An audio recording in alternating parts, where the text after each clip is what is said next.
Welcome to Animesies, a retro anime review comedy podcast. These episodes contain spoilers and adult language, so stick around if you're cool like that.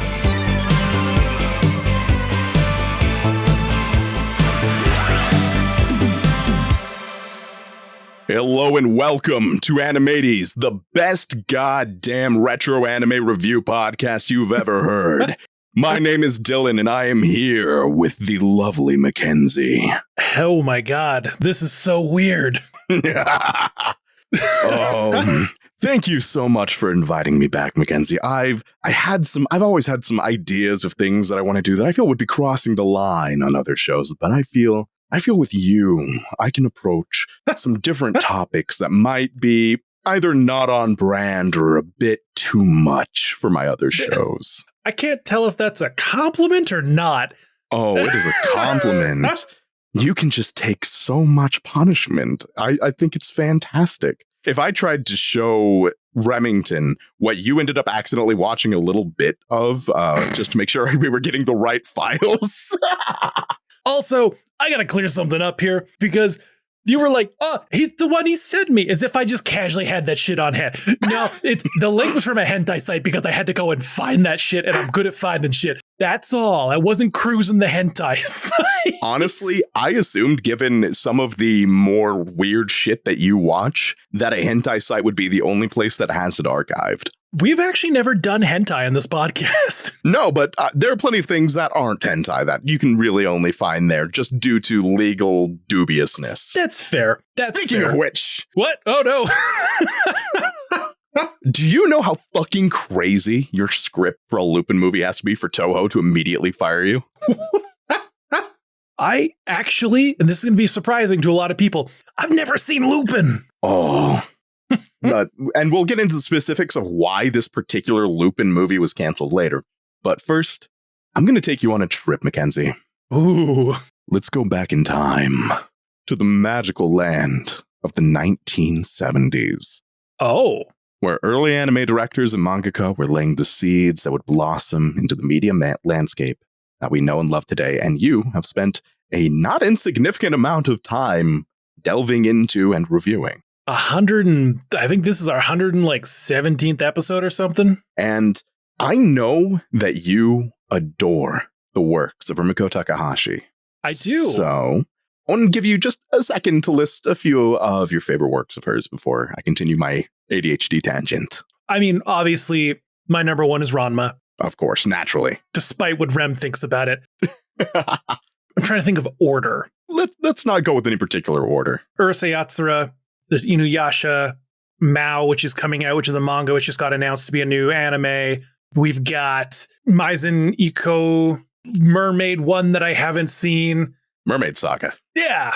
All right. So I'm glad that you actually caught. I didn't know Mao was actually getting an adaptation. That's cool. It was announced like 2 days ago. Oh, shit. Well, we are not going to be talking about Rumiko Takahashi for long. Oh. But she does tie into the story in a weird way. So I think it's a good idea to lay the groundwork with her. Can I make a guess? Let's hear it. Was she someone's assistant? Not necessarily. I've heard she didn't do much as an assistant before she ended up actually dropping her first serialized story, which was built off of her first published work. Do you know what her first serialized story was? You should. You've covered it. Is it Urusei Yatsura then? It was Urusei Yatsura. And for those who aren't familiar, it's a fun little rom-com that features a silly little trope that you can find in Tim Burton's Corpse Bride, where a dumbass main character inadvertently proposes to another worldly being, in the case of Urusei Yatsura, an alien Oni, and learns to love their new betrothed and goes on lots of lecherous pursuits. It's both adorable and super annoying. I still love it, but fucking Ataro's worst character. Also, real quick, she was an assistant for the famous horror manga artist Katsuo Umezu. Oh, really? Holy shit. Okay. Who was the inspiration of Junji Ito. Okay. This is going to be a weirdly, like, the early manga and anime industry was weirdly incestuous, and we'll elaborate on that. Oh, that doesn't give me hope either. Do you know who directed the first batch of episodes for Urusei Yatsura? Oh, God. Deep into my memory banks here. Nope, couldn't tell you. I will give you a hint. Go Nagai. This director has a penchant for using Christian iconography in interesting ways, despite not actually being Christian.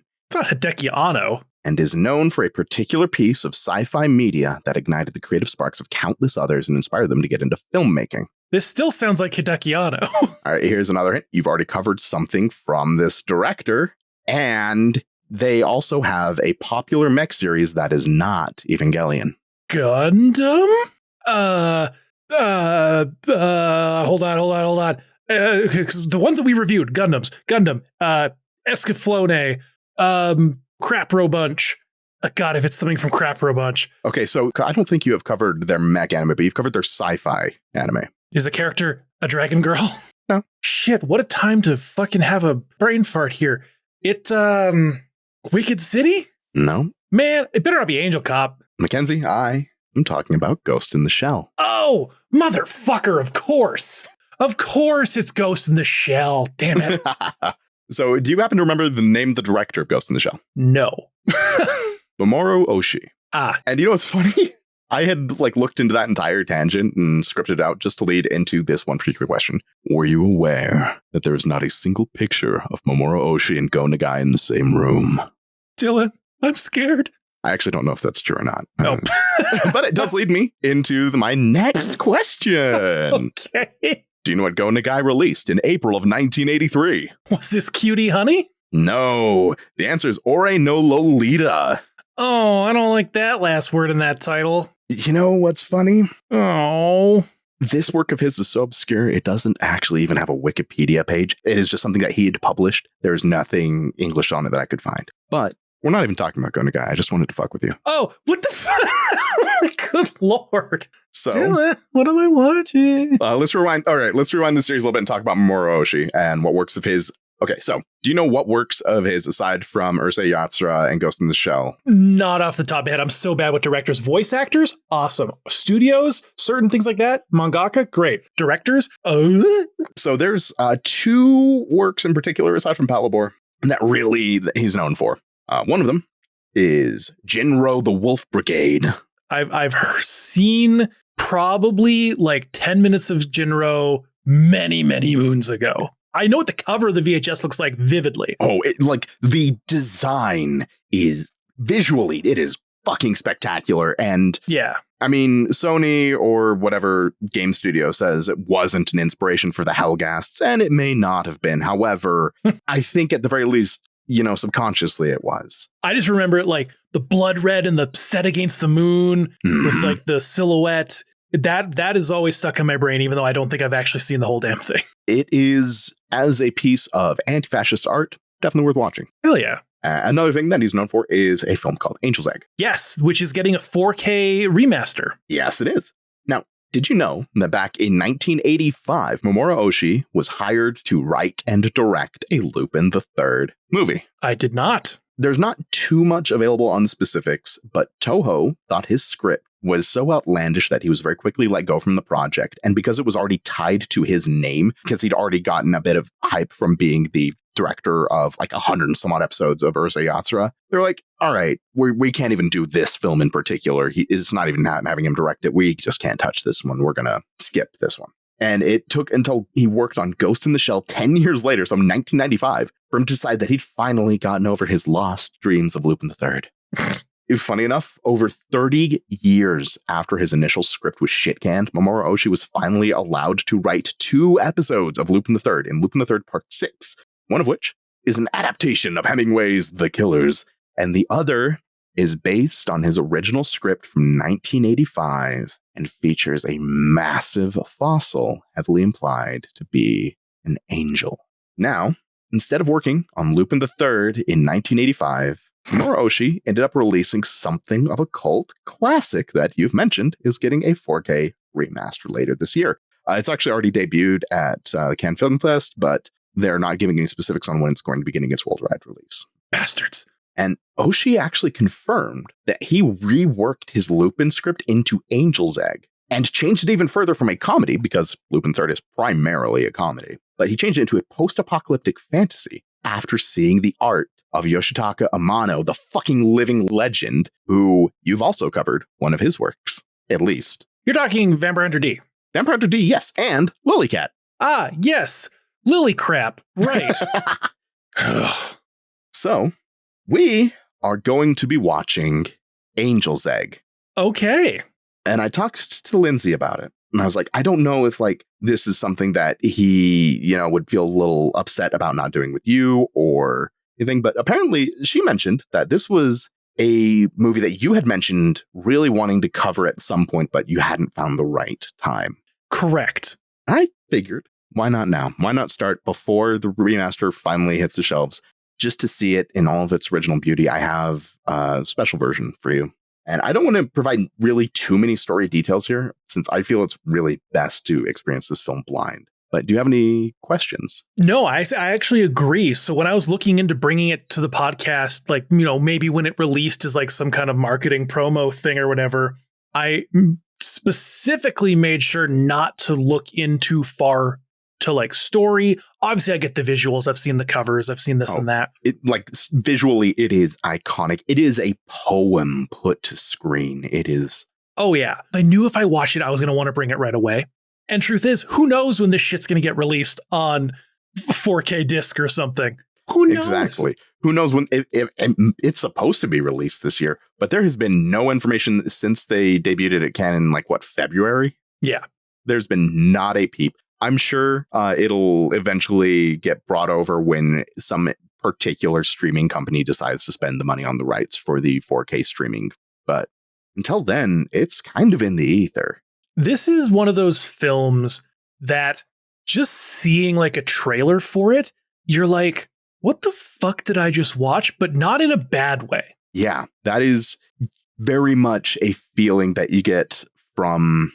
If you just watch bits and pieces of this film in isolation, especially, you'll be thinking, what the fuck? But you will also get, just looking at it, how fucking beautiful it is, to the point where, you know how much animation cells normally go for, right? When they're sold on eBay, anywhere nowadays, from yeah. Back in the day, you could get them 10 for $10. Yeah.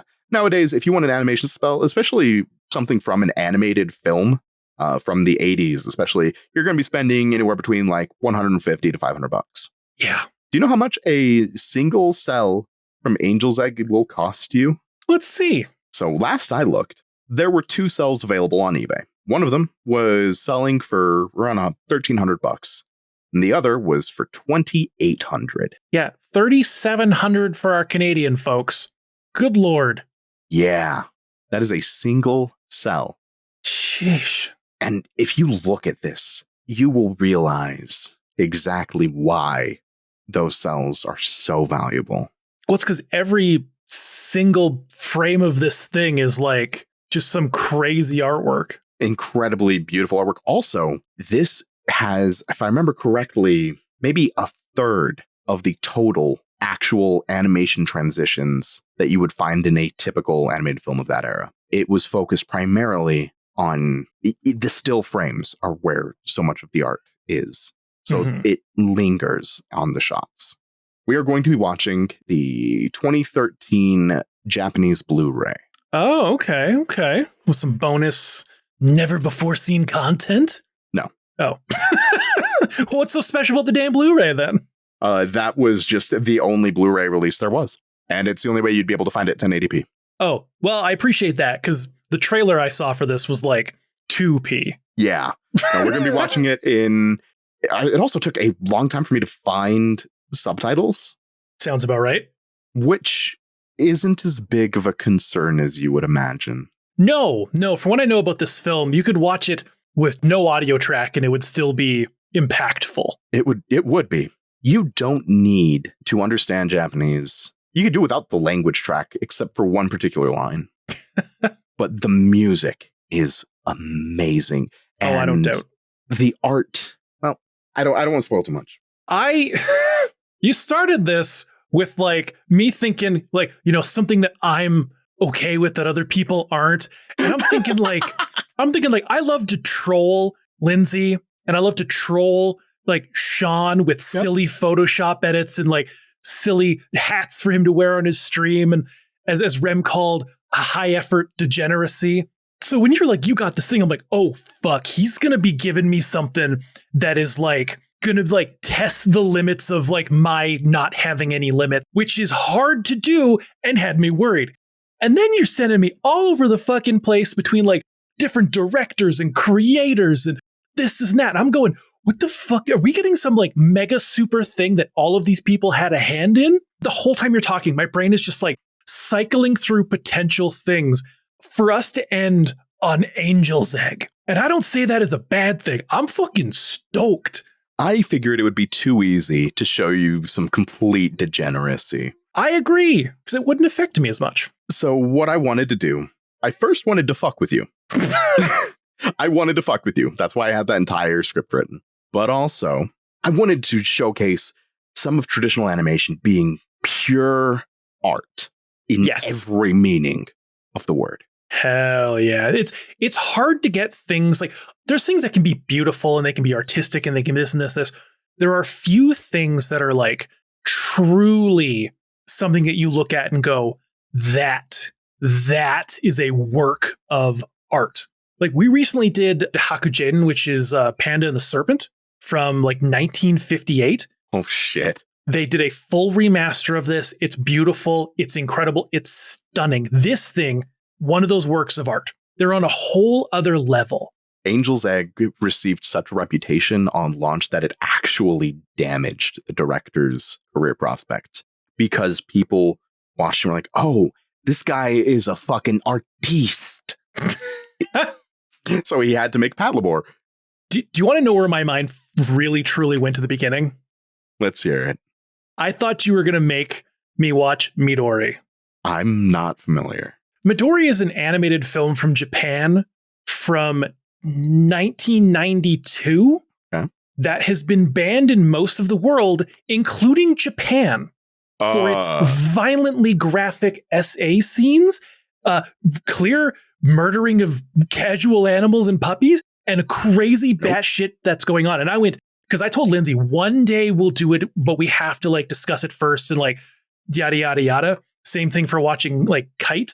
But I was like, damn, I think Dylan might be going for the Midori route here. No. I did have a list of some of the more shocking anime to show you, but I figured, that's not the energy I want to approach this time. I want to give you a treat first. Oh, good. Oh, man. And I think, without further ado, we are ready to get in to some Angel's Egg. Go make myself a sweet 80s omelet. You might want to reconsider those words afterwards. Well, we'll find out in 15 seconds.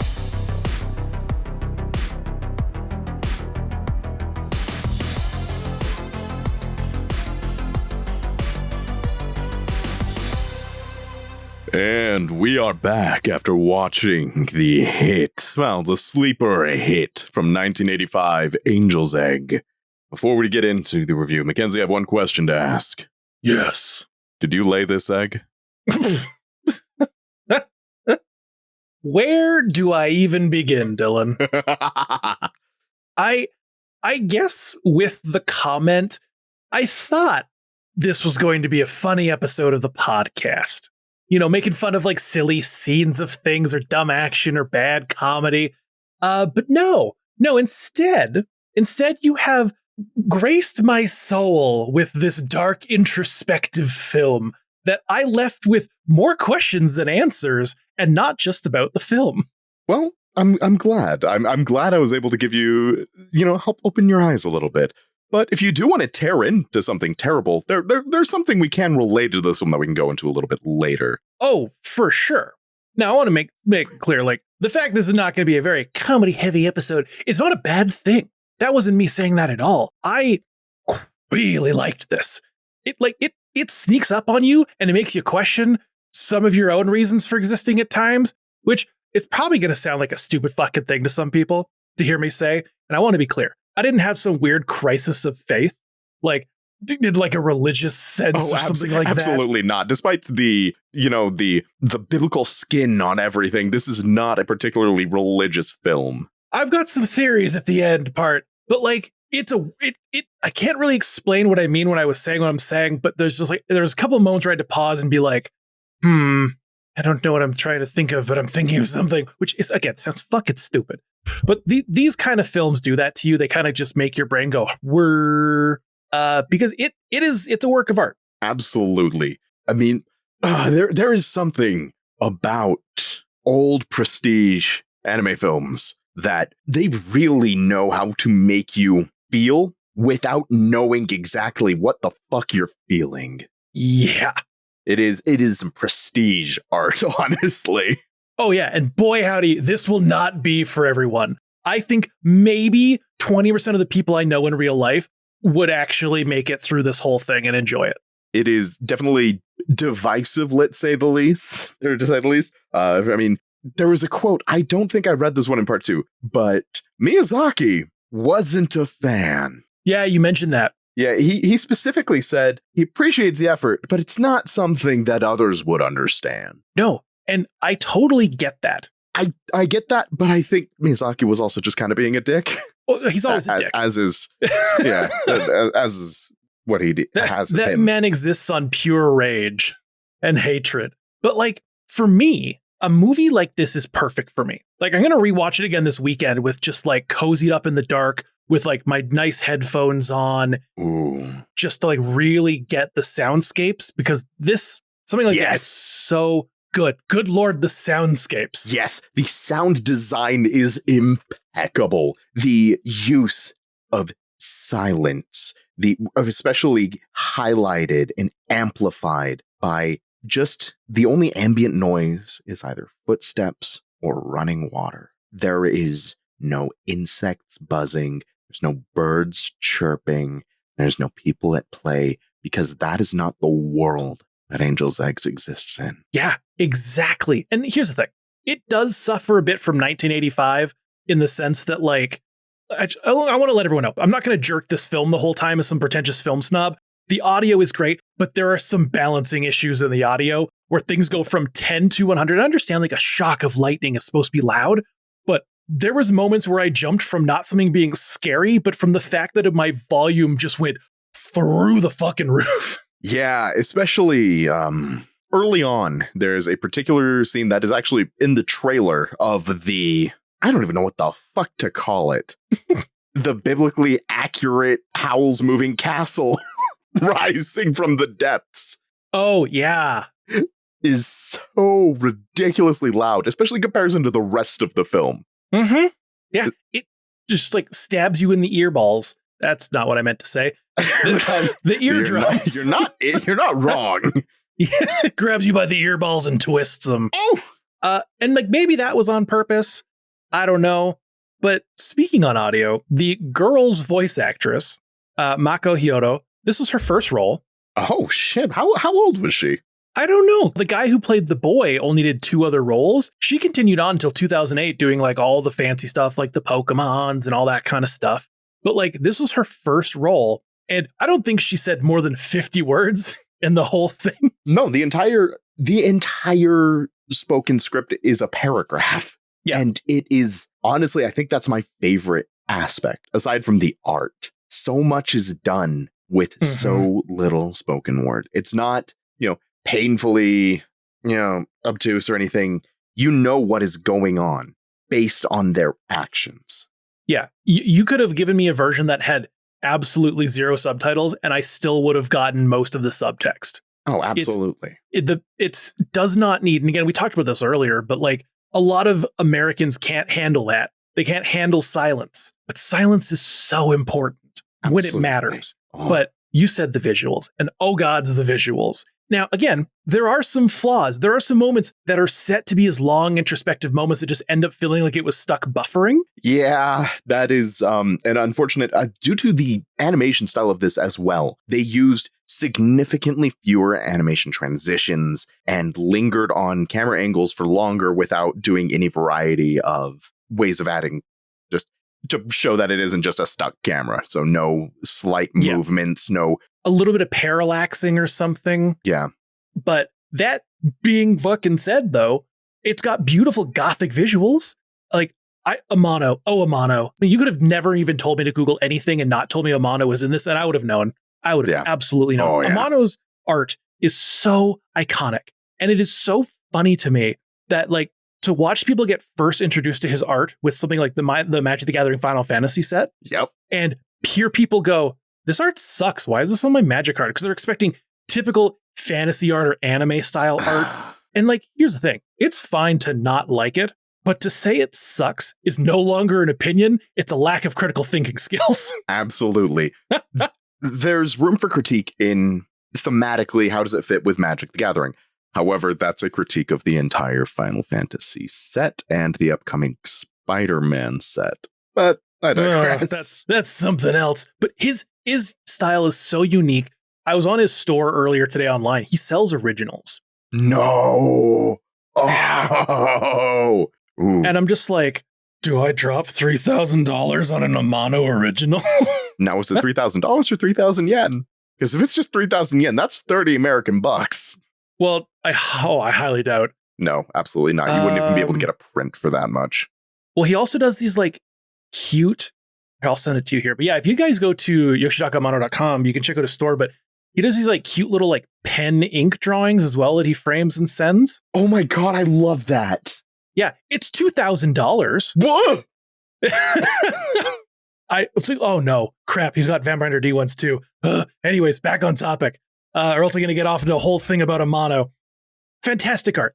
If it's not for you, it's not for you. But saying it's bad is so wrong. It's so unique. It's so iconic. It is fantastic. Absolutely. There is just something about it. Not even just the characters as well, but the backgrounds.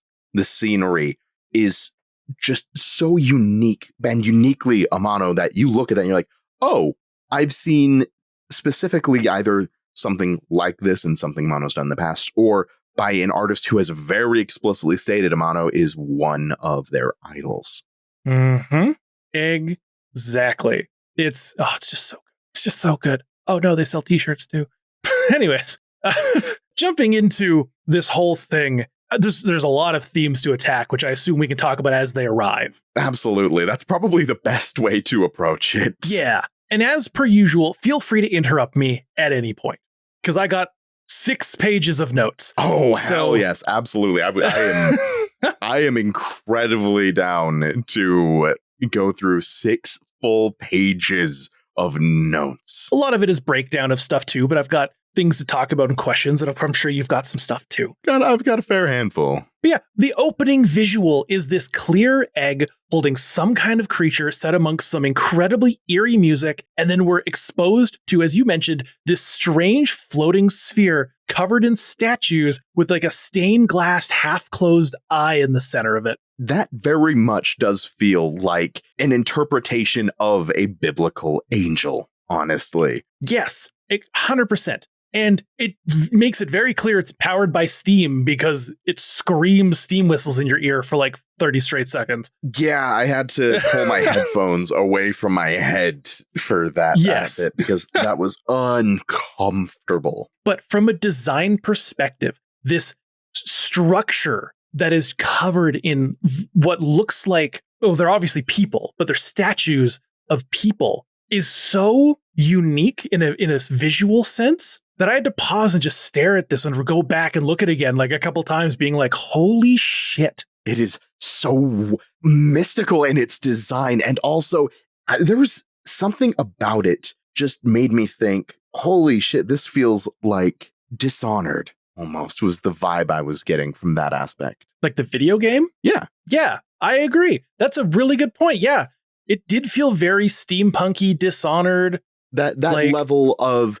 Victorian Gothic steampunk without being overly technologically reliant. Because you couldn't see other than like the steam vents what was powering it. But just this visual of the stained glass was just, so good. And we cut to the girl, who I would say her name for the folks at home, but she's literally just listed as the girl. Neither of the 2 characters in this film, at least in Angel's Egg, have a name. Oh, are you making reference to the movie I sent you today? Yes. Which is Angel's Egg spliced into a weird post-apocalyptic film that they tried to blend together and did a dub track on Angel's Egg 2. I think we should. Fucking horrible. I think we need to discuss that at the very end, at least. Yeah, absolutely. We'll talk about that one at the very end because it's fucking wild. But yeah, we cut to the girl and she's like staring out of this like beautifully broken landscape before she like packs up her egg, who again, I really wanted to give a funny nickname to, but it just didn't feel right for this. No. I was like, I'm gonna call it Togepi, but I'm not gonna. It's the egg. I was gonna, make some other variety of egg pun, maybe over easy, but that would feel a little too hard boiled. Fuck's sake. Oh, great. It feels like I'm talking to Sean. But yeah, the next few minutes of this are odd, beautiful, but odd. It's like multiple shots of like beautiful scenery, ambient shots of like shadows and plants kind of just rustling around, and a scene where the girl drinks 2 liters of water in like one gulp. Honestly, good for her. It's hydrate or dihydrate, especially in the post-apocalypse. Well, and as we can see in a post-apocalypse, her skin is very crystal clear. Oh, yes. Not a speck of grime on her, even. No, very angelic of her. Indeed. Almost ethereal. But heavenly, one might say. She's like hiding in a bush for no reason, and the music and the camera work makes you think she's about to be attacked by something. It pans in really quickly to her face, and you're like, nope, it's a fake out. No. It's just, nope. It's like, that's it. But also, the amount of times we see this girl's face, and she's just the most dead inside no one's home, but also everyone's home at the same time stare. She seems like a very haunted little girl. Yeah. I mean, everyone, I say everyone, there's like everyone, 2 people. The two characters. They're so just gone. And like I said, many people I know would have turned this off by now. And maybe because of the lack of apparent plot, like 10 minutes in, or vocal tracks or whatever. But ambient stuff like this is fantastic. The background detail kind of goes up and down. Sometimes it's incredible, sometimes it's a little plain, but it still matches. Now, if I saw some of the backgrounds in this in like Record of Lodoss War or something, I'd be like, this is stupid. Why is it like this? Because that's not what Record of Lodoss War is. It's an epic anime fantasy. This is not an epic anime fantasy. Oh, far This is a visual art piece.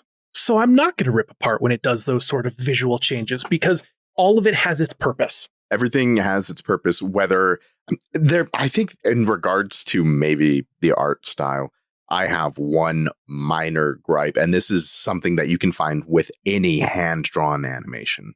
It is when there is a static object in the background that you can tell a character will interact with. It stands out like a piece in a point-and-click video game. But that is going to happen no matter what. I've yet to see any traditional animation that doesn't have that problem. Yeah, it's very hard to find. It is also, with this, it was particularly striking because it is a very monochromatic color palette. It is very dusty and dry blue, and purpley dark. grays. But some of the objects that a character might be moving around will be like a very bright red liquid in a glass, or when you put down one bottle next to another, the bottle that you put down is infinitely shinier. Yeah, no, absolutely. For the people listening at home, if all of a sudden you're hearing thunder, lightning, and rain, that's because it just started storming outside my window, and I don't know how well I can remove all of that. But it's very relevant to what we're talking about, anyways. Surprisingly so. Yeah, especially given what you saw on your way home. Yeah, literally, as I walk into my door of my building, there's a friggin' feather on the ground, like a little white angel's feather, and I was like, "Come on!" But like the detail in this, it's still Amano, right? But like the detail in Vampire Hunter D Bloodlust is insane.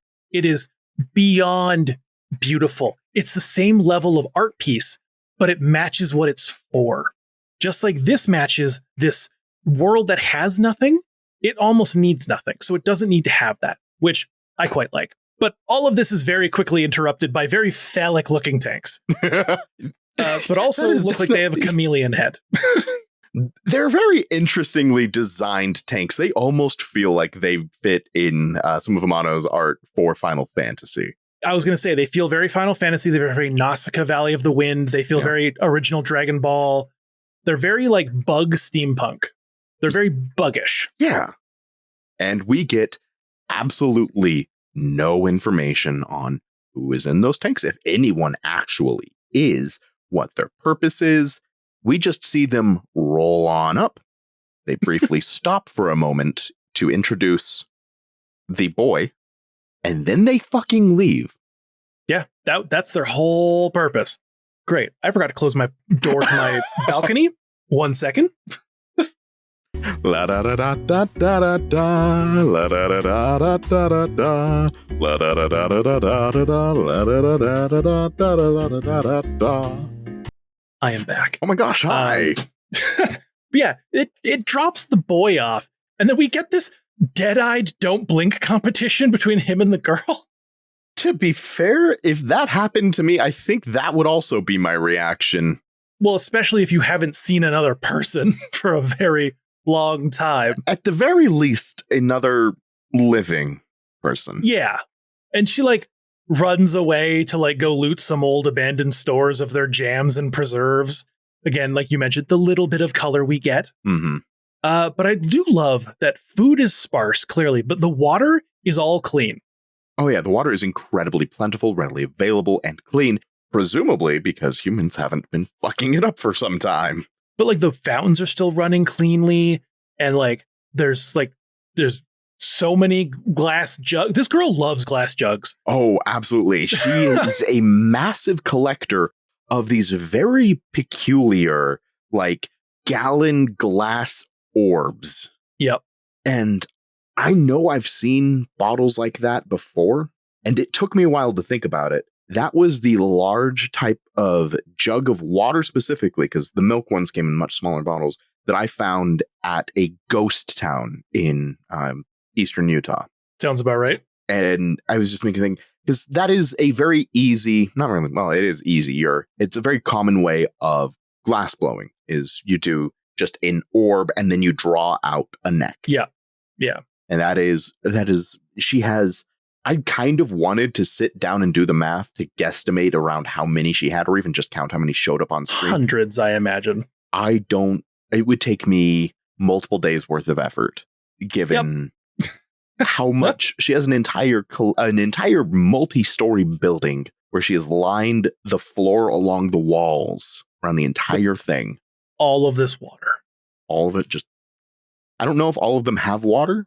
They did. They did?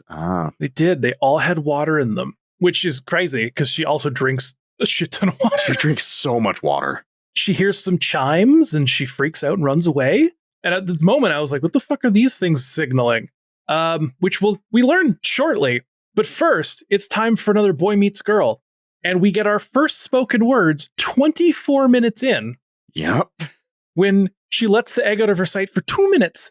And the boy takes it and he gives it back to her. But he goes, keep precious things inside you or you will lose them. And I'm not going to lie. I chuckled. Yeah. Especially how she reacts. Yeah, it's like she's looking at him like, you want me to put this egg in? Are you insane? And then she lifts her dress.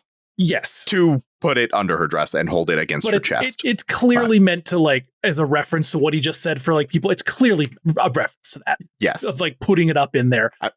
Yeah. I mean, the way she carries the egg is very clearly an allusion to pregnancy thing. Exactly. We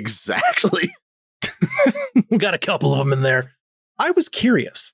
The 24th minute is when we first get dialogue. Is there a religious reason to the number 24? And it turns out there is. There is? Huh. I'm going to quote this directly from Wikipedia. In Christian apocalyptic literature, it represents the complete church, being the sum of the 12 tribes of Israel and the 12 apostles of the Lamb of God. For example, in the book of Revelation, surrounding the throne were 24 other thrones. Seated in them were 24 elders. They were dressed in white and had crowns of gold on their head.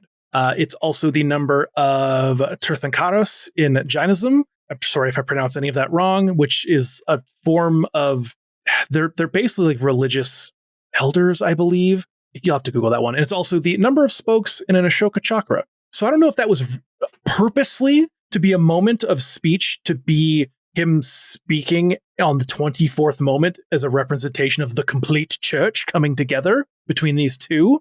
Or that, not. I could definitely understand, especially if it was at 24 minutes on the dot. That would make a lot of sense. Almost, I'm pretty sure it was in like 4 seconds. Almost might even have been exactly 24. I just remember audio within the first 5 seconds of 24 minutes, what they were speaking. Because my brain was like, Google it. Yeah, fair. It's got to be relevant. It had to have been. And in fact, it most likely was. However, that is, funny enough, something that the director has not really elaborated on. He has blown off everything. He said, no, I didn't even go to, not Sunday school, seminary. I just, enjoyed reading stories of the Bible as a kid. I'm not really a religious man. And yet he managed to pull kind of a random ass biblical allusion right there with the 24. I mean, maybe it's just happenstance, but a lot of the stuff in this film feels pretty direct. So I don't know. It feels that everything is fully intentional with this film. Yeah. She is shooketh by this dude. And he's like asking her what's inside the egg. And she's like, man, fuck you. I ain't saying shit.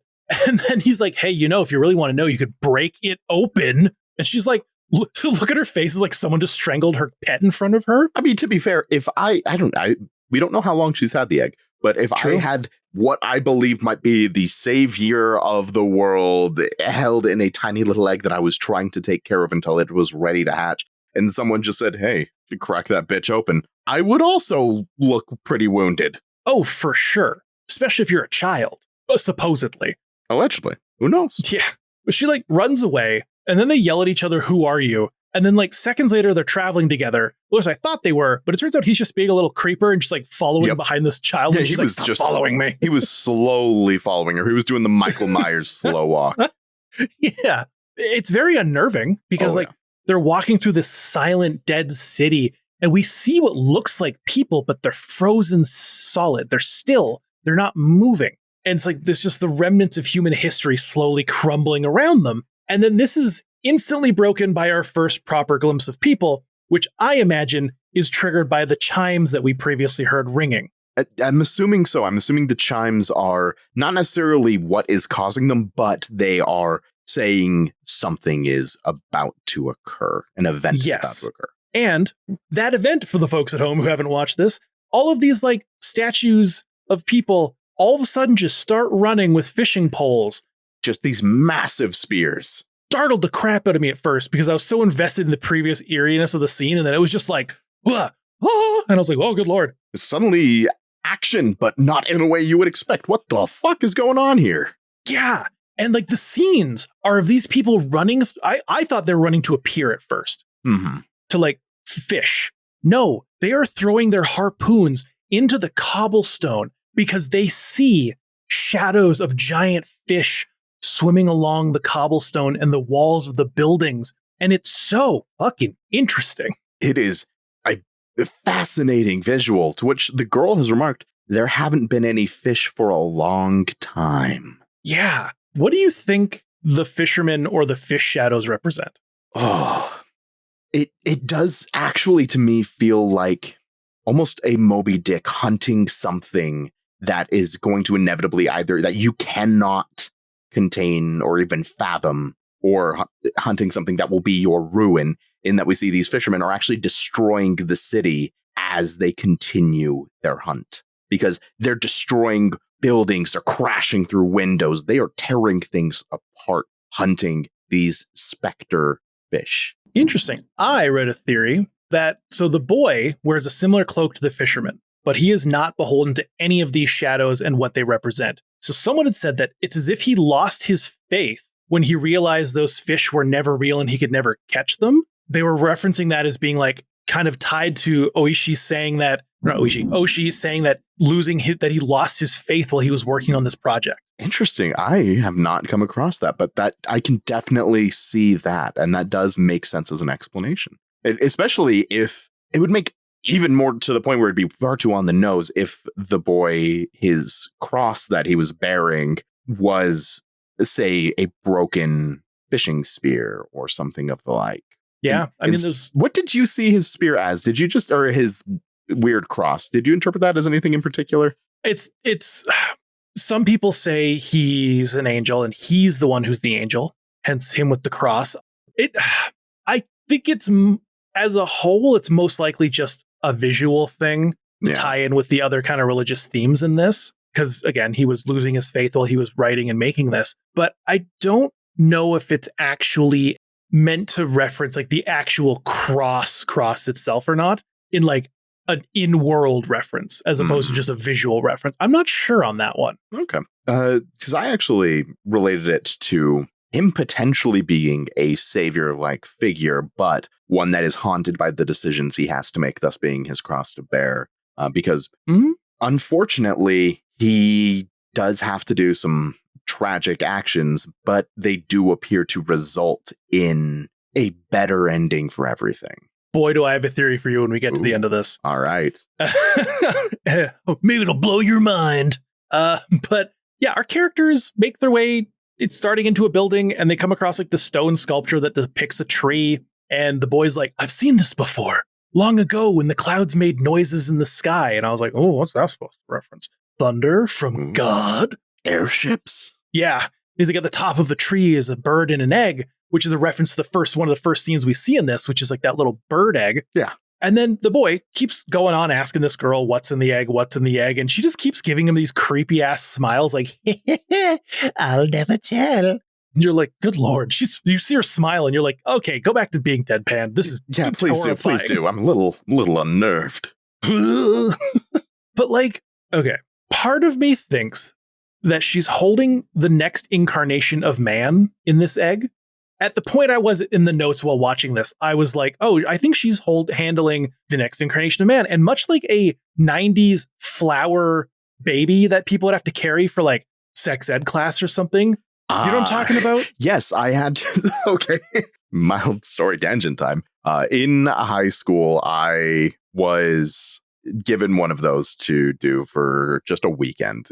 They had us take care of the damn thing. And it went off at 3 a.m. the first day I got it. And I looked at it and I made the conscious decision, fuck this, I'm never having kids. And I threw it against a wall until it shut up. How'd the teacher take that? She just looked, because I didn't break it or anything. There was like a shock sensor, and if you set it off, it just stops. She checked that the shock sensor went off, looked at me, and I slept through every single class during my last 2 years of high school. I had some shit going on. She looked at me, and said, yeah, that makes sense. Which hilarious. Was definitely a hell of a way of throwing shade. That's so but well funny. Deserved. Fair. Yeah.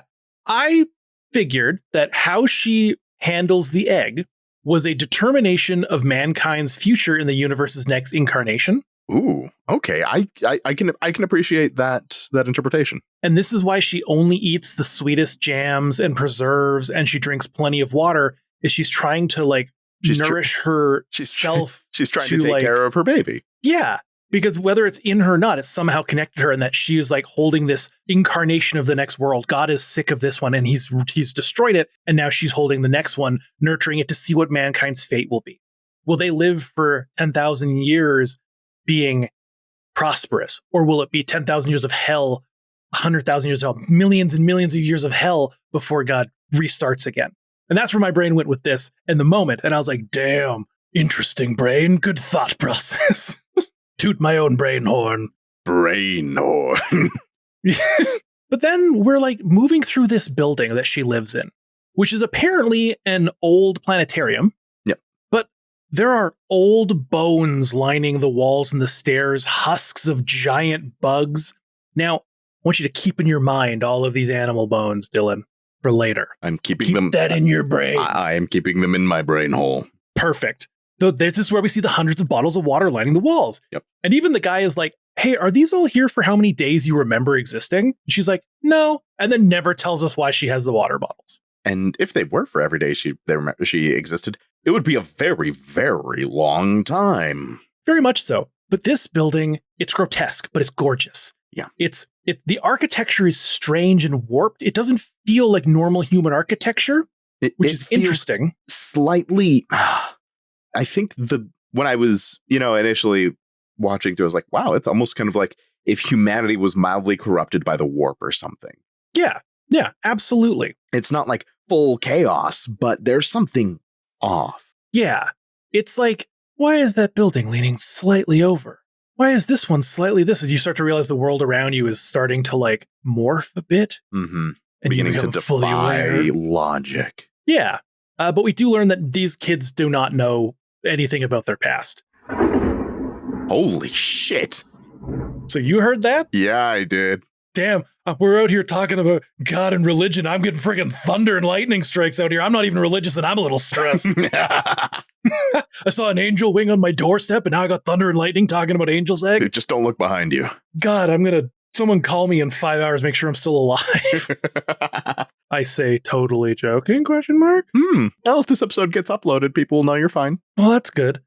But yeah, the boy starts quoting Genesis 7:11, which is not what you'd call a flooded convenience store.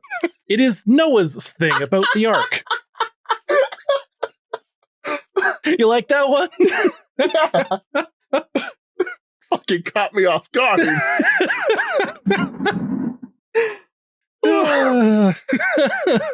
There we go. We got some jokes in this episode. But he's quoting it for almost the whole friggin' passage at points. And we get more religious texts that kind of match up quite well to the girls' current lives, talking about flooding and not knowing who they were and more talk of the bird and all this stuff. Yep. And then all of a sudden the girl goes, "It exists here," and leads the boy to another room. And this scene gave me actual goosebumps. This is one of the most striking scenes in the film. Good Lord. Because she takes him to a room with this giant stone slab, and it moves down with this camera pan showing petrified wings and bones of an angel in stone. Yeah. And you're like, hold the fucking phone. Now we're actually talking angels being real here? What? And then she goes, "I'm incubating the egg for it. This is where I found it." And it's like, I'm sorry. I am confusion. What? Arkansas? I don't know if you get that reference. Anyways, but it's holy fucking shit. This stunning visual, the epic music, and it just hits you out of nowhere. And you're just like, whoa. Yeah. Good Lord. No pun intended. Suddenly thunder strikes right outside your window. And speak of the devil, or I guess Genesis, the rains have begun and the sewers are flooding, and the boy puts the girl to sleep, and they again ask each other, "Who are you? Who are you?" As if they both know, but they don't really truly know, and they want confirmation.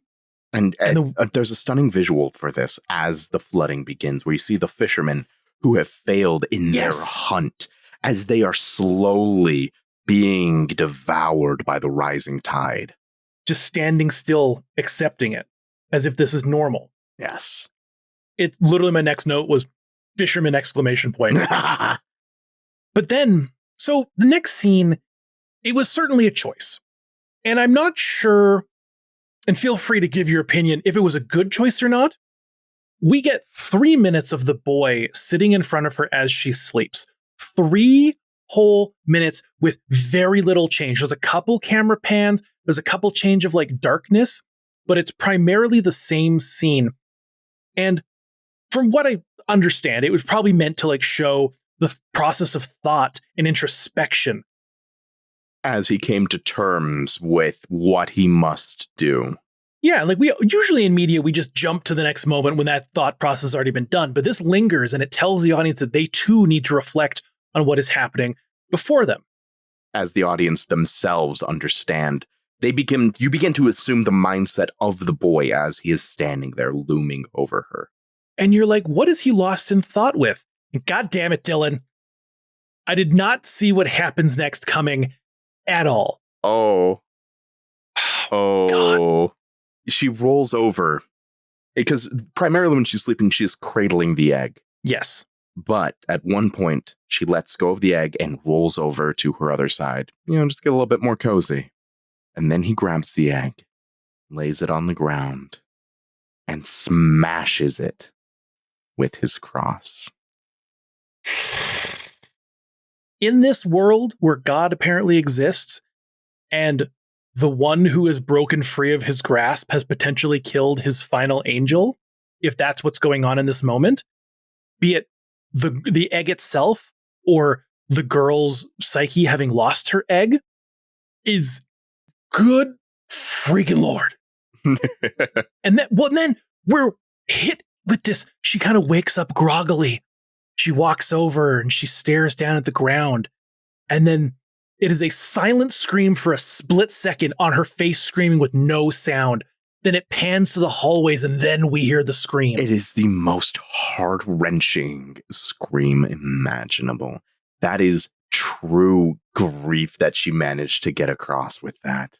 Again, goosebumps instantly. When a show gives me goosebumps, that's when I know. I've got goosebumps even just thinking back to it. My next thing was, if I'm talking back with Lindsay about something and I get them again like I do on my friggin' arm right now, it's like, that's when you know a moment is impactful. I thought it was going to be a silent scream. She screamed, you see her mouth, you hear no sound. But then to hear it from like the echoes of the hallways, oh my God, it's so fucking good. Holy shit. Oh, especially in a film that, aside from the prior scene, like the early scene of the sculpture rising. Yes. That is the loudest thing in the entire film. Mm-hmm. And that's one of those things where I was like, I don't need the balancing on that. Give me that full shrill scream, destroy my hair, my ears, make me go panic mode from hearing what sounds like a child screaming as if they've just walked in on their entire family, skewered. Like it's, except even worse so because you have an even deeper connection to this egg than you did with your, like. That is really the scream of a mother losing her child. Yes, exactly. Her whole purpose as she sobs on the ground in the crater, because apparently his staff put a fucking crater in the ground. Yeah, that I thought that was a little peculiar, but I'm going to assume that one is more of a metaphorical crater. I agree. I agree. But she's like, her whole purpose for existing in this world is gone, and she cries and she cries, and then she runs, and then we get another beautiful, insane moment as she runs and plummets off of a cliff into the water in this moment where she sees her reflection and they're coming together and the reflections kiss for a moment on the water before she submerges down into it. And in the water is this beautiful clip of her aging, it looks like. Yeah, she significantly ages up in the water. I'm glad you noticed that as well. I thought it was very peculiar. Because I was like, hold on a second here. Did she just I was like, oh, she's in her 20s now. Yeah, she suddenly lost the innocence of youth. That's oh, I didn't even think about that. Holy shit, that's exactly what it is. Oh my God. Whoa, that's wild. That's wild. That's awesome. And as she sinks into the depths, she lets out a gasp, and you can see this mass of air bubbles emerge from her mouth and make their way towards the surface. But then, each bubble, as it hits the surface, turns into an egg. And then we see these tree roots containing large eggs all around. Yeah. It's insane. And then, what a pointless death within the world itself. But I can only imagine the peace it gave Oshii writing this story. I can only imagine. And in the scene of that world, it does feel that death was really potentially her only happy ending. Yeah, it really does. And we cut to the boy on a beach lined with what I can only assume are angel feathers. And at this point I was like, is he meant to be Lucifer? Is he meant to be the Grim Reaper? What is he meant to be? And then as he's standing, that giant eye ship with like the stained glass and the statues rises out of the water with its thousands of human statues. But now there is one more, another goosebumps inducing scene. Mm-hmm. All of the statues are the same position. It is all of the people praying in the same pose. Except the girl. The girl with the egg. Sitting cross-legged in her flowy little dress, smiling at this egg. It led me to a whole new theory. Is this man meant to be God? All of those who have been raptured and saved from hell on earth, represented in these statues, or are they in post-apocalyptic purgatory? And when they're given a statue on this vessel, is it actually an alien who is like collecting people and putting them into this statue and like alien god? That is a fascinating interpretation. I personally did view the earth itself that they were living on as purgatory. Yeah. Specifically because the fisherman constantly, hunting these fish that are not real. Yeah. And they are stuck in that pattern until the day the earth ends. Yeah. Dylan, Mackenzie, did you notice anything in the final scene when we pan out? as we watch the eye as it rises and it cries. Oh, no. After that. I'm drawing a blank, unfortunately. As we pan out, we see the land that they live on, Dylan. Oh, yes, we do. It's the bottom Yes, of a large-ass boat. Yep. An ark, if you will. Yes, it is. And if it's an ark, how long has it been flipped over that Gothic cities could be built on its outer side? How many centuries has it been since this boat was flipped? I mean, in the grand scheme of things, if you pan the camera out wide enough, aren't we just on the underside of a flipped over arc? Ooh, tingle. Welcome to Animesies ASMR, religious edition. But okay. We could ask Oshii, except he said in interviews that he no longer fully understands his own film or its meaning. Yeah, he has I think he has either locked it away or he is no longer in touch with that aspect of himself. Yeah. And if that's what it came to for him, if that's what he decided was best, then I'm all for it.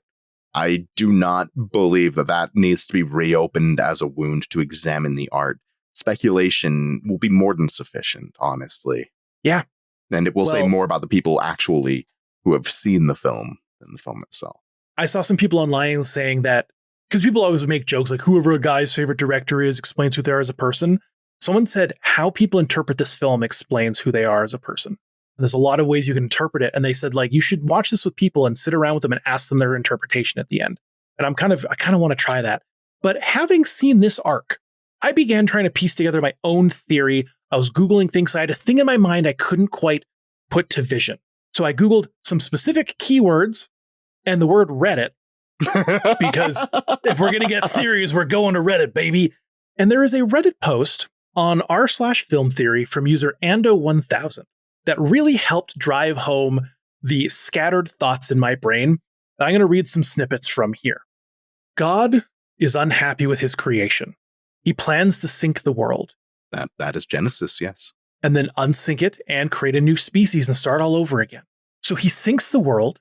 He believes that every human and animal has died, so he starts to unsink things and creates new species which have not been born yet and just happen to be these bird-like creatures within the eggs. He realizes there's one survivor left, the girl. So he stops unsinking and he sends a man to end the problem. By breaking the girl's egg, after figuring out where she stands in this world, he breaks it to cause her to lose her faith so that she, with nothing left, will die.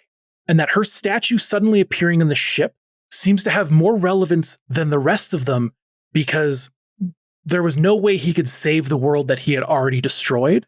And this one final child who was putting in so much effort to save the egg of a creature that he was creating to replace her, that she took so much effort to take care of when it could have just been left to crumble. He gave her a special seat on his God arc or something to kind of honor her commitment in some sense. And then once he was done, he came back to his ship and he finished his actions of cleansing the earth to start anew. Okay. There's a whole bunch more than just what this guy's saying. There's a whole crap load of stuff in this on lore. He's got things about life symbols. Everyone is like, holy shit, this is the best interpretation I've ever read. But it makes so much sense. That is incredibly Old Testament of God. Mm-hmm. I think I need to show this film to Remington, probably outside of a podcast context, and have him give his own interpretation. Yes. Because he is a religious scholar, despite him being him. He knows his shit. Oh, I've heard him talk about this before. Absolutely. One of the other things that they talk about in here is they say that maybe during all of this, his plans of destroying the world and blah, blah, blah, blah, blah, that he forgot what the world was beforehand. And that when he sees, because there's the reaction he has to seeing the angel bones. And when he sees them, his reaction is if it clicks in his brain that oh, I had another purpose for this world. And that's why the ship is crying at the end. Maybe. Ooh, thunder. You're getting applause. Whew. I know, right? Good Lord. Or another theory he has in here is that maybe, normally God tells Noah to build the ark. Yeah. Satan was an angel. So maybe when God's plans to destroy the world, Satan helped or created this ark for people to live on. As his own Prometheus, more or less. Yes. Knowing that these creatures were doomed, but due to being, the sole individual with the power to change that, felt empathy, sympathy. Yes. And then eventually, when it flipped over and it's slowly dying in its purpose, that's when God arrives as the boy. There's so many ways you can look at this. There's so many crazy theories. I spent so long reading theories going like, holy fuck, holy shit, whoa. It's insane. I would love to have someone, like you said, Rem, who is very big on the religious explicits. That would be so good to hear his take on this. As long as it's not just, this is stupid. Like, if you can give us a real religion breakdown on this, I would love that. I will see what I can do. This might... I need to bring this up with him, even outside of podcast context. I might be able to convince him to do it specifically for a bonus episode or something. We'll just have like to see. Not even like tell him you don't have to break down what happens in the movie as like a scene by scene. Let's just talk what you think is going on from an actual like world ending lore standpoint. And I bet you he'd be like, yeah, I got 30 minutes. And then he'll talk for 2 hours. Oh, absolutely. I can guarantee it. I think Remington, he may not like this film in the end, but he will appreciate it and love it. Yes, exactly. If I show this to someone and they just go, oh, this is stupid, and they don't have any critical thoughts for it, I'm like, look, this isn't some dumb ecchi anime. This is like an insane work of art. And you can't even really say writing per se. No. Because there's not a lot of writing in it. There's very much writing, but the writing isn't in the spoken word. The writing is the beauty of the world around it. Exactly. Yeah. Like there's no physical talk that tells you what's going on. It is almost 100% left up to interpretation. And that's one of the reasons I love this, is because I'm forced to interpret this as a piece of media that gives me, even the creator will not give you an answer for it. That is sometimes done terribly. And you're like, this is some like jerking my own wiener over my like thinking I'm such a superior being piece of artwork. I used to go to school beside an art school. We all know certain art kids that are the most pretentious fucking people you've ever met that are like, this is my banana. I bought it this morning, but to me it represents blah, blah, blah, blah, blah. And when I put a pin into it, and it's like, guy, no, you bought it this morning. And you're trying to make up some bullshit to seem cool. This is not that. You can tell the love and like the mental breakdowns and the like everything that went into this. Everything is so incredibly intentional. And exactly. The fact that the silence speaks volumes, be it the quiet color palette, the actual sounds of the soundtrack or the characters, everything about it is there and it screams intent. Oh, yes. Give me more intent. If someone wants to make me, like, here's the thing, Lindsay and I, we've never done an actual hentai in this podcast. We joke about doing a hentai showdown all the time, and we probably will sometime in the fall. But like, what are you giving me that look for? What? Huh? What are you talking about? This is a podcast. You can't see my face. I always forget that you're like one of 3 people that knows what Lindsay and I look like. It's you, Sean, and the artist who did our artwork. But like, if you can find me a hentai that is like fully intentional piece of artwork, I could probably give it a critical thinking thought piece podcast episode. I'm gonna just hold on to that clip for the future. Why? Reasons.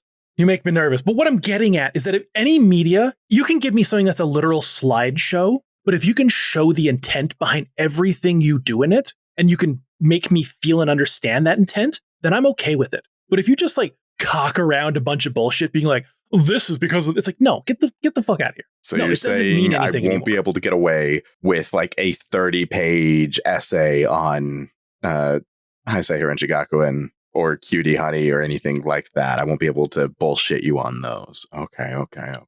Well, that depends though. Maybe there's a lot of intent behind Cutie Honey. There's also a lot of not. Uh, but like, but that's it for B stars. What I'm getting at is that art with intent will always be more relevant and impactful than art that is made with the idea that you're supposed to think it had intent. It was programmed and designed to make you think that it had relevance and meaning instead of just having meaning. The fact that there is very clearly, there is meaning involved in every step of this process is that makes it, well, literally meaningful. Yeah, exactly. Don't get me wrong. Meaningless trash is awesome. I love meaningless, stupid movies, stupid anime, whatever. There's a lot of anime I love that I could still talk shit about for 30 minutes if you really wanted me to, even though I love it. I'm not to say that crappy art is crappy. I'm just saying, if you're going to make something with intent, don't fake the intent. Exactly. Make it good. Now, do you think it's time we address the Chernobyl in the room? I'm so glad I sent this to you. Oh my God. What the fuck was this shit? About a couple hours before we started recording, was like, hey, Dylan, have you seen this? And it's a YouTube video, a movie called In the Aftermath, Angels Never Sleep from 1988. I had read about it. I came across it when it was, doing my research. And I figured what it would be would just have tiny little snippets of Angel's Egg, but the film would be just a live action version of it. That's what I thought too at first. Oh, good fucking Lord. What a stupid fucking piece of media. I have never seen art so thoroughly pissed on. Talking about doing things without any intent whatsoever, this. We have In the Aftermath, Angels Never Sleep, which opens with some out of context and out of time clips of Angel's Egg, primarily focusing on the girl. Mm-hmm. And it gave her a voice right off the bat. It's terrible. They overdubbed it and rewrote the script. It was her talking about her brother and her duty as an angel. And not just her duty as an angel. They've named the characters. Yep. The boy is named Jonathan. The girl is named Angel. But wait. There's more. Her role, her job, her duty is an angel. Her title is Angel, which led to this fucking line. It is the duty of all angels to be angels, Angel. Whoever fucking wrote that? Oh. Well. It is effectively almost a retelling of Angel's Egg, but also not in the slightest. And yet also has elements of like Roadside Picnic involved, in which it is just almost this kind of walking scene through a post-apocalyptic landscape. And then it kind of just devolves and loses all meaning once they make it to what is supposed to be a hospital, quote unquote, but is very clearly a foundry. Yep. And what about the best scene? The best scene in this entire, oh God. This isn't worth doing a full beat by beat breakdown, but this is definitely worth mentioning. Aside from the fact that they butchered the characters, they redubbed everything. They somehow made the girl live action at one point and had her hand an egg over that exploded and gave the earth an atmosphere, which was, what the fucking sure. Okay. Anyway, near the climax of this movie. Ba-dump. There's a protagonist, I can't remember his name, it's not worth remembering. He is wearing a gas mask and playing a piano, playing this kind of fun little song that also reminded me a lot of St. Elmo's Fire Men in Motion, because it was just it had that kind of similar little da-da-da-da-da going on. Mm-hmm. But it's that overlaid with a sex scene, also overlaid with scenes of Angel's Egg and just pictures of this little girl. Yeah. And also the boy gives the girl the egg to bring to humanity, as opposed to him destroying the egg, which also completely shits all over the meaning of the fucking film. You know what's even worse, Dylan? Huh? Because of the way crediting works. Yes, they had to credit the entirety of the Angel's Egg team as people involved in the aftermath. On the Wikipedia for In the Aftermath, it is quoted as written by Carl Kolpert and Mamoru Oshii. No. On IMDb, it is listed under Oshii's page because of that. I wonder if he has ever seen this. I'm going to imagine no. Neither director Kolpert nor producer Tom Dugan understood Angel's Egg, calling it incomprehensible, and opted to shoot live-action segments in order for it to make sense to the audience. No. Yeah. No. Nope. No. They got the rights to it for like $1,000 or something. What's even crazier is Carl Kolpert is still doing shit as a producer. What? Okay, what the fuck have you worked on? Fright Fest? He was the director of G.I. Jesus. Huh? Okay, so he's never done anything, really. He's existed. This whole piece of media is absolute fucking garbage. And even you sent me a screenshot of someone who's like, oh, I worked on this with this guy co-writing it. Yep. We just got drunk and tossed ideas back and forth. You can tell. Well, look at the photo I sent you, the guy who did this. That's Carl. That looks like a fucker named Carl. Why is he in elementary school? He shouldn't be near kids. Yeah, if you go searching for Angel's Egg, do not watch Aftermath. No. It is not worth your time unless you just want to say, what the fuck? I didn't think you were going to watch the whole thing, but then you were like, fuck it, I'm going to watch this whole thing. I've got the time. I was like, oh, you poor soul. I barely had time to. I finished maybe 10 minutes before we started recording. Oh, God. I kind of wish I didn't, but also it does help put a neat little bow on this, doesn't it? Well, yes. If the bow was made of diarrhea, maybe. I'm not going to even try to think about the logistics. Just take a stick and swirl it in the shape of a bow on top of the package, and then it seeps through and ruins everything in the fucking package. What I'm getting at is fuck you, Carl. Fuck you, Carl. I'm gonna make a clip of this and share it with him on Twitter. God damn it, Carl. Grow some actual, curiosity. Eat the shit you wrapped Angel's Egg in. We'll do the other part in a second here, but because I brought this to you, what do you think In the Aftermath is rated on IMDb? 5.8 tops. Probably closer to like a 4.2. But I'm going to say 5.8 because no one's going to review that and not rate it like a meme. On IMDb, it is a 4.6 out of 10. That's still too high. That's way too high. This is like a 2.5 out of 10. It got rid of the fucking soundtrack of Angel's Egg. And it put upbeat techno or whatever in it. Oh. But now the important question about Angel's Egg. What do you think the IMDb score for Angel's Egg? I don't know. IMDb and Mal are always so different. I will pull up both. I'm going to say IMDb is going to be lower. I'm going to say IMDb gave this a 7.1. Okay. And I think that Mal is going to be an 8.33. Well, you're wrong on both fronts in ways you would not expect, actually. Oh. So, Angel's Egg specifically on IMDb with 14,000 ratings is a 7.5. Okay. That is not too bad. More reasonable. And you go to Mal, it's under the name Tenshi no Tamago, because that's Angel's Egg in Japanese, I'm assuming. Angel's Egg has a 7.71. I'm looking at the Mal now, and that score doesn't add up because it's only 9 not recommended reviews to 83 well-recommended reviews. You'd think this would be rated higher. You would think so, especially because it is an old OVA. The only people that are going to watch it or rate it are people that have some connection to it. Yeah. But with the 4K coming out, maybe that'll bring in a bunch of new people who are like, ooh, I see. Now, I have to share with you this terrible, dog shit Mal review. Please do. From Mal user.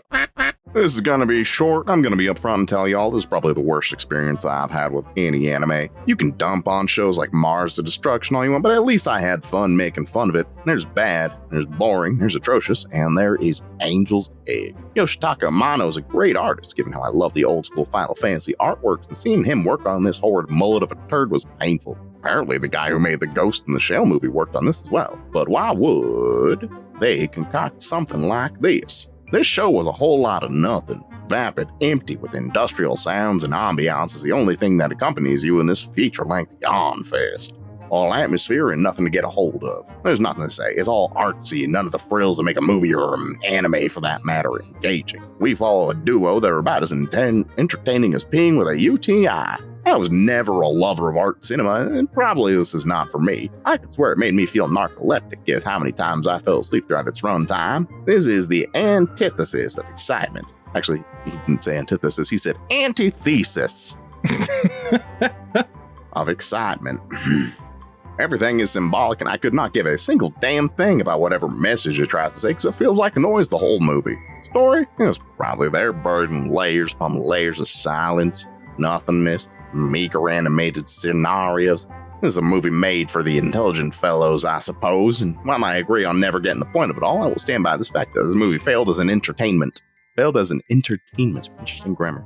I simply had no enjoyment whatsoever, and there's no force on earth that could make me gaze at it ever again. Finishing it not only came out as a chore, but I was physically ill. Not because I was affected by a movie, but how sorry I am for wasting a portion of my life watching this abominable piece of art house pretentiousness. For whatever reason, people like this, and hats off to you, mates. For everyone else, I do not wish for you to suffer the same pain I had feasting my eyes upon this abomination. Do not watch it unless you need to cure your insomnia. Bring your friends for a slumber party. I respect the artist that made the movie. I just hate this damn movie specifically. Rated it a 2. Let's see what he is rated highly. The boys then spent the next 5 minutes roasting this person's anime takes. Oops. Oh, I like we're just roasting this fucking. This is the kind of shit that Remington fucking hates. This is someone that Remington would say is emblematic of all anime fans. I can't say I hate this person. I hate their taste in media. We don't know who they are as a person. As a person, they're probably fine. They could be the nicest, sweetest person. We just don't like your anime takes, which is fine. Lindsay and I, and Anime Out of Context, also have a lot of bad fucking takes. Oh, you should hear my fucking takes on One Piece. I'm sure Sean loves that. He gets quiet. However, I'm going to give One Piece another try. I'm going to read the first 100 chapters again, just to, go in with a more open mind and see if I can find what is worth appreciating in it. Nice. Well, I guess even though I'm the guest today, I'll take us home because why would you know anything about how we take ourselves home at the end of the episode? So if you folks like hearing us talk about anime, we've got 116 some odd episodes, including another one with Dylan, where we talked Darkstalkers. A much less intense episode where we talk about big titty goth girls. Hell yeah. If you want to get access to some long form videos, we do have a YouTube channel at youtube.com/@Animesies. But if you want access to even more bonus content, such as a pre-banter where I play a little game with Dylan before this episode, you can go to patreon.com/Animesies. Signing up there for free or paid if you want to help us out gets you access to the bonus episodes, the Discord, and to get your name read out on the channel because we are not anything if not a retro ripoff of Anime Out of Context. Standing on the shoulders of giants to make yourselves even taller. You're damn right we are. Starting with our supporting characters, we've got Heise Holmes, Green Bean Supreme, Kamichu, and Aladoris. Moving on to our retro cuties, we've got Duffo. Carly J. Jepsen may have said it wrong all this time, but would still proudly name her pony Escaflowne. It's a great pun. You're thinking I said Carly. Yes, Carly J. Jepsen. Oh, J. Jepsen. I was like, wait. Jesus Christ. Okay, wait a second. Okay. You had a moment where you're like, shit, you guys have Carly J. I mean, she is Canadian. We've also got Butler Rat here was trying to break apart a fight between two people and ended up getting stabbed in the chest. We have talked to him since. He is okay, and the person is in jail. Yay! And of course, we've also got, I guess you can say this one. A deep, sexy voice says, relax. Ooh. Moving on to our Chibi champions, we've got Swamp Wizard. And Misaka's happy because she just got a part in Rascal Does Not Dream of a Railgun crossover episode. That means, I don't know what that means. That's for you guys, I'm assuming, because of the whole Misaka thing. I don't know enough about this. Certain side of a Railgun, apparently, if there's a crossover between that and Senpai Does Not Dream of, or Rascal Does Not Dream of Bunny Girl Senpai, that'd be fascinating. That may exist. I don't know. I try not to stay too much in the zeitgeist just in case I need to fill in for Rem. Fair. And we've also got Gasidic, who has changed their icon again to what in the small thumbnail I can see, looks like a poorly stuffed like weasel or something. I can't tell. Let me know in the Discord. Poorly stuffed weasel was my nickname in high school. Oh no. But yeah, if you want to get access to all the fun stuff and all the bonus jazz, patreon.com/Animesies. And then make sure to come back next week when I've got something else going on because Lindsay is still away.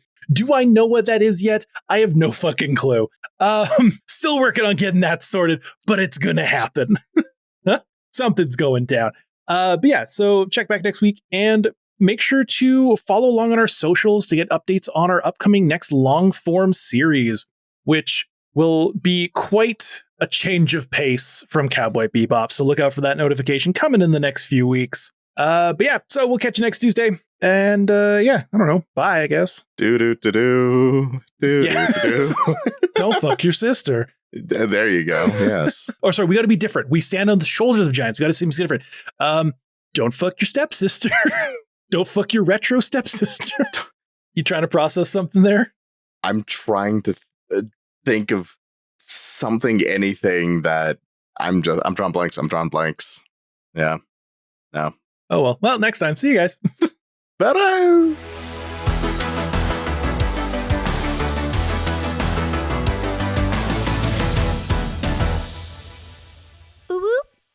Hello and welcome to Animesies. And I can't remember how the rest of the intro typically goes.